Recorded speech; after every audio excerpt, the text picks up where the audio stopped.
Did you know that every single ChatGPT chat has its own unique URL? So for example, if I open up this chat, you can see that it has a unique URL. Now, if you have some information that you have either shared or the AI has shared that you want to come back later, you can bookmark this URL. So for instance, on Mac, I can right click this navigation menu, I can click on add page, then I can give it a name such as ideas for tonight, which is the name of the chat, and then I can hit save. And now if I click on it, it will land me back to this specific conversation that I had with AI. So this is pretty cool in my opinion. This allows you to come back to the shared data or to these questions that the AI has answered in the past where you have some information that is worth coming back for. Then if you're spending a lot of time with ChatGPT, I highly recommend you activating this dark mode, which looks cool, but it's also easier for the eyes. And to do this, you can click on your profile, you can click on settings, and then you can click on this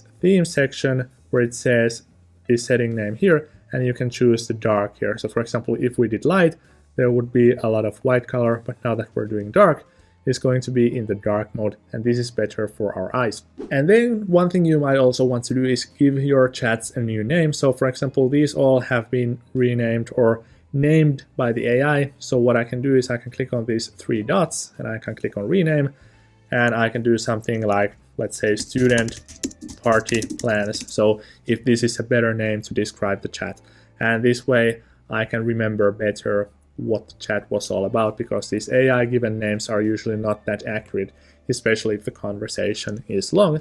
And also you can delete chats individually with these three dots. So you can click on here and just click on delete and confirm it by clicking on delete again.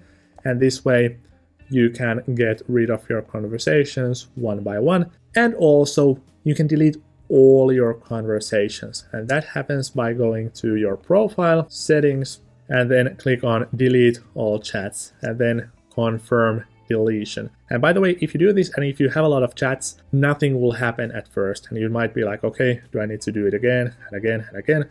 But no, it's just taking a while. So this will take like a good minute or two for the AI to remove all the chats if you have a lot of those. So just don't get confused by that. And speaking of deleting stuff, you may have also noticed that when you're using ChatGPT, sometimes it says that the memory has been updated.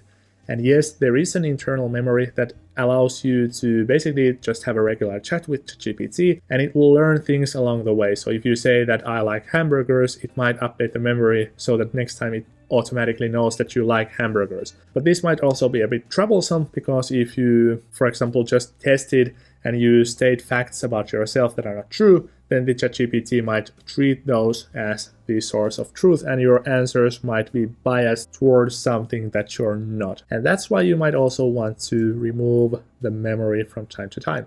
And to do that, you can once again click on your profile and then settings and then personalization, and then click on clear memories. And this will erase all your memories. So everything that you have shared with ChatGPT will be gone. So now it will no longer be basing those answers like based on your data or information that you have shared in the past. And by the way, if you found this tip useful, make sure to watch this video that I'm recommending right here, because here you will find more than 30 awesome ChatGPT tips and tricks.